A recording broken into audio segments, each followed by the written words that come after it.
திருமணமான 10 நாட்கள்ல புது பெண் சாலை விபத்துல உயிரிழந்த சம்பவம் பெரும் சோகத்தை ஏற்படுத்தியிருக்கு.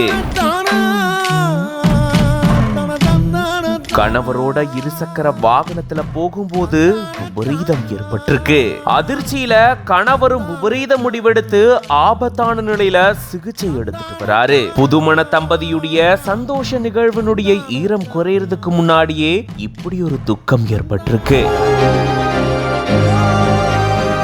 சிவகங்கை மாவட்டம் தேவக்கோட்டை பக்கத்துல இருக்கக்கூடிய பரியன் வயல் பகுதியை சேர்ந்தவங்க 27 வயதான முத்துமணி. இவங்க கோயம்புத்தூர்ல ஐடி நிறுவனத்துல வேலை செஞ்சுட்டு வந்திருக்காங்க. முத்துமணிக்கும் வளங்காவயல் பகுதியை சேர்ந்த 30 வயதான ராமையா அப்படின்றவருக்கும் திருமணம் நடந்திருக்கு. ராமையா வெளிநாட்டுல வேலை செஞ்சுட்டு வந்த நிலையில கடந்த செப்டம்பர் 8ஆம் தேதி இவங்களுக்கு திருமணம் நடந்திருக்கு. இந்த நிலையில தான் செப்டம்பர் 18ஆம் தேதி அன்னைக்கு வளங்காவயல்ல இருந்து பரியன் வயல் நோக்கி இருசக்கர வாகனத்துல முத்துமணியும் ராமையாவும் போயிட்டு இருந்திருக்காங்க. நிலை தடுமாறி கீழே விழுந்ததுல முத்துமணிக்கு காயம் ஏற்பட்டு ஆபத்தான முறையில சிகிச்சைக்காக காரைக்குடி பக்கத்தில் இருக்கக்கூடிய மாநகரில தனியார் மருத்துவமனையில சேர்க்கப்பட்டிருந்திருக்காங்க. லேசான காயங்களோட ராமையா உயிர் தப்பிச்சிருந்திருக்காரு. இந்த நிலையில தான் சிகிச்சை பலன் இல்லாம முத்துமணி பரிதாபமா உயிரிழந்துட்டாங்க. இந்த செய்தியை கேள்விப்பட்ட கணவன் ராமையாவும் விபரீத முடிவெடுக்கும் முயற்சியில இறங்கி அவரை இப்போ மீட்டு சிகிச்சைக்காக மருத்துவமனையில சேர்த்திருந்திருக்காங்க.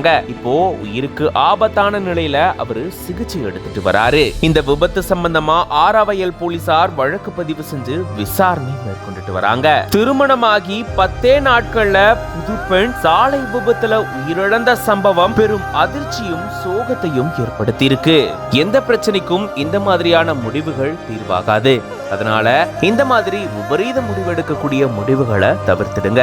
ஒருவேளை உங்களுக்கு இந்த மாதிரியான எண்ணங்கள் தோன்றுனா உதவி மைய எண்ணான 104 அழையுங்க.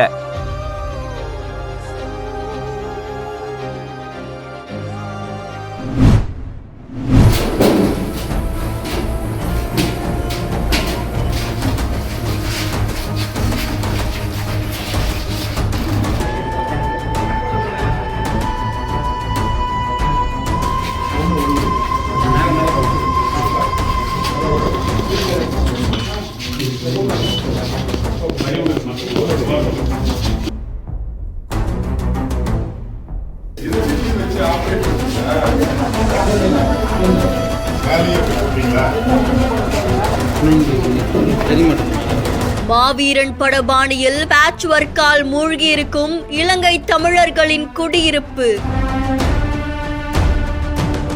திறந்து வைக்கப்பட்டு 18 நாட்களில் பெயர்ந்து விழுந்ததால் அச்சத்தில் உறைந்த பொதுமக்கள். சுமார் 12.42 கோடி மதிப்பீட்டில் கட்டப்பட்ட குடியிருப்புகளை சரி செய்ய உத்தரவிட்ட மாவட்ட ஆட்சியர்.